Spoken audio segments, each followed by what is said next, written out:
ఈరోజు మనం చూసినట్లయితే నిష్పత్తి అంటే A/B equal to A/3, A/C, B/C equal to 9:10, C/D equal to 5:2 అయిన AD ఎంత? మనం చూసినట్లయితే A అంటే 2, B అంటే 3, మళ్ళీ ఇక్కడ కూడా B ఉంది 9, C అంటే C ఉంది 10, మళ్ళీ ఇక్కడ కూడా C ఉంది 5, D ఇక్కడ 4. దీన్ని ఇట్లా ఈ ఫార్మేట్లో చేయాలి. AB, BB, C, D.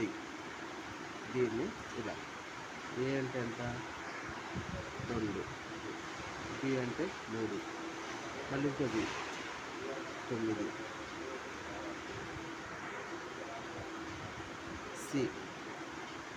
C అంటే 10, ఇంకో C 5, D 4. దీన్ని 9 2 18, 18 90, 9 27, 27 135, 3 10 30, 35 150, 3 10 30, 35 × 40 120. దీంట్లో నుంచి మనకి AD కావాలి. అయితే ఇవి క్యాన్సిలేషన్ జరుగుతుంది. 5 ఐకంతో పోతాయి. 5తో కొట్టేస్తే పోతున్నాయి. 5 18, 5 27, 5 30, 5 24. మళ్ళీ ఇది కూడా పోతుంది. 3 ఐకంలో 3 6, 3 9, 3 10, 3 8. దీంట్లో నుంచి ఇంకా ఏది పోదు. ఇది A, ఇది B. చూసినట్లయితే A అంటే 6, B అంటే 8. ఇంకోటి 6, 8, 9 ABల యొక్క 4వ అనుపాతం కావాలి. చూడండి AB ఈక్వల్ టు C/D. మనకు కావాల్సింది ఏంటి 4 అంటే D equal to BC/A. D equal to 9 × 4.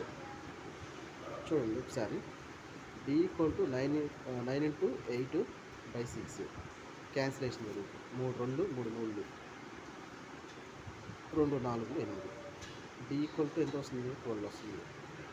D equal to 12. ఇంకోటి చూసినట్లయితే 3:4:6ల యొక్క విలోమ నిష్పత్తి ఎంత? విలోమ నిష్పత్తి చూసినట్లయితే ఇది చూడండి. విలోమ నిష్పత్తి అంటే 1/3, 1/4, 1/6. దీనికి LCM పెడతాం. LCM 3 4 6కి LCM పెట్టాం. LCM పెడితే ఎంత వచ్చిందంటే 12 వచ్చింది. 12 పెట్టుకున్నాం. ఈ 3 అనేది 12 ఎన్నిసార్లు పోతుంది? 4 సార్లు. 4 4 4 లేదా 4 వేసాం. 4 అనేది దీంట్లో ఎన్నిసార్లు పోతుంది? 3 సార్లు. 3 1 3.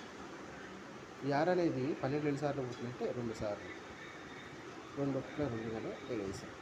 ఇది విలోమ నిష్పత్తి అంటే ఇంటికి 4:3:2. ఇది విలోమ నిష్పత్తి.